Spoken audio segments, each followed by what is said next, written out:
Hey guys, welcome to the Massive Iron Channel. In this video, I'm going to talk about my 3 biggest gym mistakes.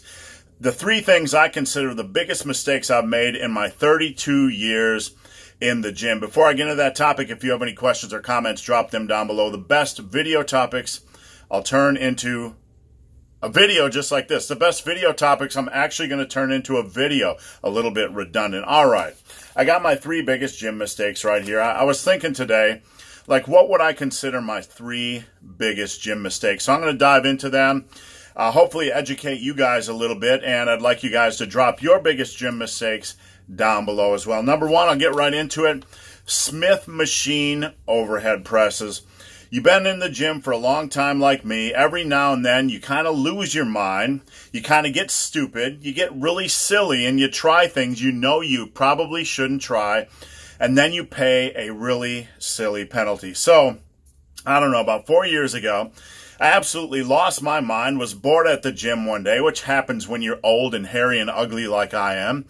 Lost my mind and decided to get on the evil Smith machine to see if it was really evil as I've been telling people. And you know what?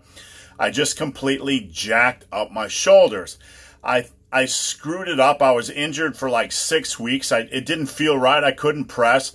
The unnatural plane that I had to press along on the Smith machine, it just jacked up my shoulders. I went heavy, and the unnatural positioning of pushing that thing just really left me a wreck. And I walked away from there after like 3 sets, realizing I'd screwed up my shoulders. There was a reason why I didn't like the Smith machine, and it reminded me never to do it again. You know what? I learned a big lesson that day and never returned to the damn Smith machine. The second biggest mistake I made in 32 years of lifting is moving from wrapped squats to unwrapped squats and just diving into heavyweight thinking my knees would be fine. Now, there's a lot of controversy when it comes to wrapping your knees during squats, and I will tell you that it does provide benefits, does provide stability, and as you get stronger, it's probably worth considering wearing knee wraps. With that said, if you think you can jump from wrapped squats to unwrapped squats and continue to squat heavy, you're making a big mistake, a mistake that the big, hairy, ugly dude made. When I was training with Donnie Thompson in South Carolina, I went from wrapped to unwrapped. And you know what? I screwed up my knee. Not a major injury, luckily enough. But I couldn't squat heavy for like 8 weeks. And what I learned from this event was that when you wear knee wraps for a long period of time, your body's going to adjust, that knee area is going to adjust. And yes, your tendons might weaken a little bit. But if you decide to make the move back to unwrapped, whether this is knees or whether you're wearing wrist wraps and decide to go to unwrapped, you need to kind of lower that weight a little bit and get used to squatting without the wraps. All right, the third biggest mistake I made, and I got to read my little notes here because I'm old, is training too frequently with too much volume or too much set intensity. What does this mean? Well, volume means obviously volume of sets.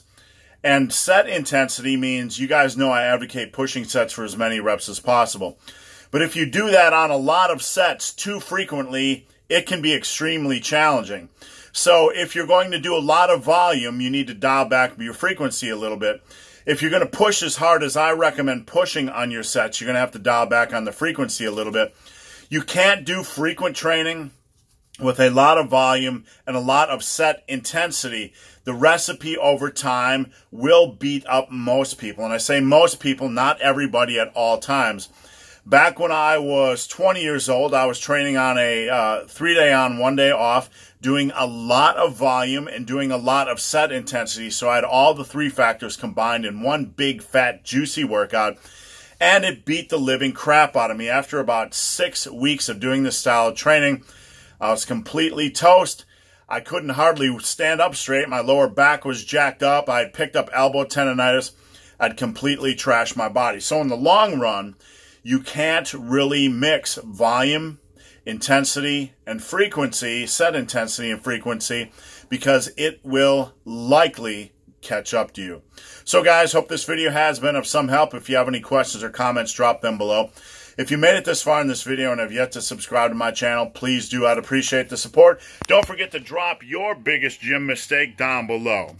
So guys, as always, thanks for watching, and let's see where the seamstress is today. Let's see, thanks for watching, and Stay super sexy. Stay super sexy, people. The fate of the world depends on it.